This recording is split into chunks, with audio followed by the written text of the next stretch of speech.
Greetings, I am Stacy Smith. This case involves a 45-year-old male who has been married for 15 years with 2 children. He has a history of major depressive disorder and pornography addiction, which has been handled with therapy. This addiction had caused some trouble in the marriage for the past 5 years. Things have been going well in the marriage, and the patient denied looking at porn. Major depressive disorder symptoms started in his early 20s and have been well managed with citalopram, Celexa 20 milligrams daily. He comes in today visibly upset. He reports his wife has been cheating on him for 2 years, and he found out when he came home from work to find his wife and children gone. A note that detailed her infidelity, and she took the children to live with the man she had been cheating with.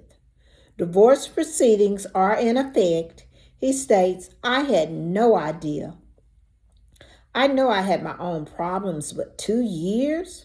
I feel so stupid. I don't know why I bothered improving myself. I don't know how I can even go on.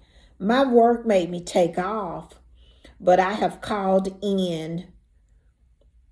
But he said he basically continued to call in. "I'm at risk for losing my job, but I just can't bring myself to go. The kids are my world and haven't even talked to them in a month." I questioned him regarding suicidal or homicidal ideation, and he replied that he had been suicidal since she left and has been drinking at least 6 packs of beer nightly. He had plans to shoot himself, but when asked what is keeping him from acting on the plans, he said, "My kids. But I'm losing them, and I hope I'll get to see them or talk to them again."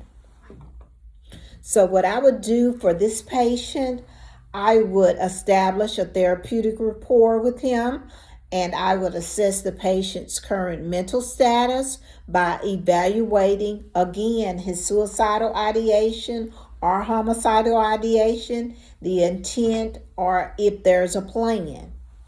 I would also determine if the patient has access to any means, such as a firearm or any type of sharps. I would establish safety. If there is an immediate risk, I would consider hospitalization for safety, and that would include a physician's emergency certificate, that is a PEC, that could possibly lead to a coroner's emergency certificate, and that's a CEC. I would involve active listening to validate his feelings by acknowledging the pain of betrayal and loss. I would encourage him to express his emotions freely, reassuring him that seeking help is strong and steps toward healing. The safety plan would include collaborating with other members of the multidisciplinary team, which would include identifying coping strategies that have helped him in the past.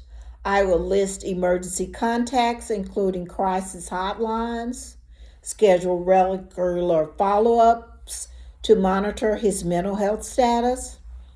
The therapeutic interventions would include consider adjusting his medications. I would consult with the psychiatrist regarding potential changing to his current dosage of citalopram 20 milligrams or adding an adjunct medication.